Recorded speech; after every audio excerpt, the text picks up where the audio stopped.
अगर तुम यह चाहते हो कि तुम्हारा शरीर स्वस्थ हो तो केवल सोचने से कुछ नहीं होगा। तुम्हें रोज व्यायाम करना होगा, सही भोजन करना होगा, आलस्य छोड़ना होगा। यही अनुशासन है। अगर तुम यह चाहते हो कि तुम्हारा जीवन ज्ञान से भरा हो तो केवल यह चाहना कि काश मैं बुद्धिमान बनूं बेकार है। तुम्हें किताबें पढ़नी होंगी, ध्यान करना होगा, अपने भीतर प्रश्नों को गहराई से देखना होगा। यही अनुशासन है।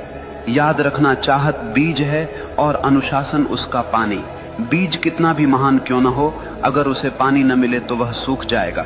ठीक वैसे ही तुम्हारी चाहतें बिना अनुशासन के मर जाती हैं। आज दुनिया में लाखों लोग सपने देखते हैं, लेकिन केवल वही लोग सफल होते हैं जिनके पास अनुशासन है, क्योंकि सपनों को हकीकत तक पहुंचाने का काम केवल अनुशासन ही करता है।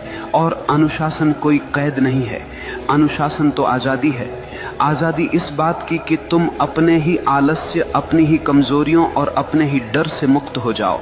देखो, एक नदी जब तक बह रही है वह जीवन देती है, लेकिन वही नदी अगर बिखर जाए, फैल जाए तो केवल कीचड़ बन जाती है। अनुशासन नदी के किनारों जैसा है, जो तुम्हारी ऊर्जा को दिशा देता है, गहराई देता है और तुम्हें तुम्हारे मंजिल तक ले जाता है। इसलिए अगर तुम सच में वही बनना चाहते हो जो तुम चाहते हो तो केवल चाहने से कुछ नहीं होगा। तुम्हें अपने जीवन में अनुशासन की आग जलानी होगी। हर दिन, हर क्षण अपने लक्ष्य के लिए समर्पित होना होगा। और जब चाहत और अनुशासन मिलते हैं तो चमत्कार होता है। तब मनुष्य वही बनता है जो वह चाहता है।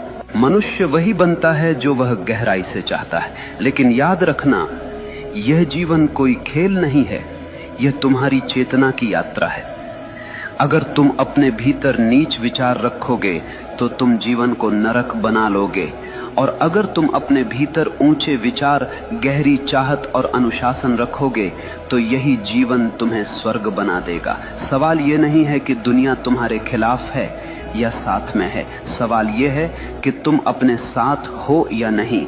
अगर तुम अपने विचारों, अपनी चाहतों और अपने अनुशासन के साथ खड़े हो तो दुनिया की कोई ताकत तुम्हें रोक नहीं सकती। याद रखना, भाग्य बाहर से नहीं आता, भाग्य तुम्हारे भीतर से जन्म लेता है। जैसे तुम सोचते हो, जैसे तुम चाहते हो, जैसे तुम जीते हो, वही तुम्हारा भविष्य बनता है। तो उठो, अपने डर को छोड़ो, अपने संदेह को जलाओ, अपनी चाहत को इतना गहरा बना लो कि वह तुम्हारी हर सांस में समा जाए, और फिर देखना पूरा ब्रह्मांड तुम्हारे रास्ते को साफ करने लगेगा।